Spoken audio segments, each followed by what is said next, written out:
आज तर चेहऱ्याचं facial, mehndi, eyebrows हे सर्व करून घेतलं. कशानिमित्त ते तर सांगतेच. त्याआधी hi everyone, welcome back to my channel. तर आता उद्या आहे आमच्याकडे हळदी-कुंकू. त्याचीच ही सर्व तयारी चालू आहे.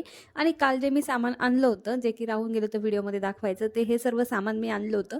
ज्यामध्ये आहे ब्लॅक कार्डशीट, ॲक्रेलिक कलर, तसेच क्राफ्ट पेपर आणि तसेच ग्लिटर पेपर. तर हा स्ट्रेचेबल ग्लिटर पेपर आहे.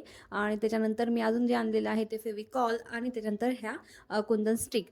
त्याच्यानंतर आता हे सर्व जे आणलेलं आहे सामान, तर याची पण तेच डेकोरेशनसाठी हळदी-कुंकवाच्या. तर त्याच्यासाठी आता छान पहिले मी पतंग तयार करून घेतले. आता क्राफ्ट पेपर आहे, त्याला काही कट वगैरे करायची गरज पडली नाही, नुसते स्क्वेअरच होते. त्यामुळे त्याच्यावर छान त्या ग्लिटर पेपरच्या अशा लाईन कट केल्या आणि अशा प्रकारे त्या सर्व पेपरला चिटकवून घेतल्या. अशा प्रकारे हे पतंग तयार झाले. तर याच्यावरती मी जे कुंदन स्टिक आणले ते सुद्धा चिटकवले आणि खूप छान हे पतंग दिसत होते. त्यानंतर मी आता कार्डशीट जे आणलं होतं ते अशा शेपमध्ये कट करून घेतलं आणि भुसावरून जी लेस आणली होती ती लेससुद्धा याला छान डबल टेपने लावून घेतली. आणि हे पण असं काही दिसतंय. आता याच्यावरती काय करणार आहे ते पण तुम्हाला थोड्या वेळ लगेच दाखवते. तर आता हे जे आहे हे मला बॅनर तयार करायचं होतं. त्याच्यामध्ये तिळगुळ घ्या गोड बोला असं लिहायचं होतं. तर आता तेच मी आता त्याच्यावरती छान एका व्हाईट पेपरवरती लिहून घेतलं आणि त्याला छानपैकी कट करून घेतलं आणि ते सर्व आता याच्यावरती मला स्टिचसुद्धा करायचं आहे. तर अशी काही हळदी-कुंकू का काही प्रोग्राम असेल तर असे डेकोरेशनची आत्मा माझ्या अंगात घुसते आणि मी इतकं काही डेकोरेशन करते आणि मला खूपच ह्या गोष्टींमध्ये इंटरेस्ट आहे.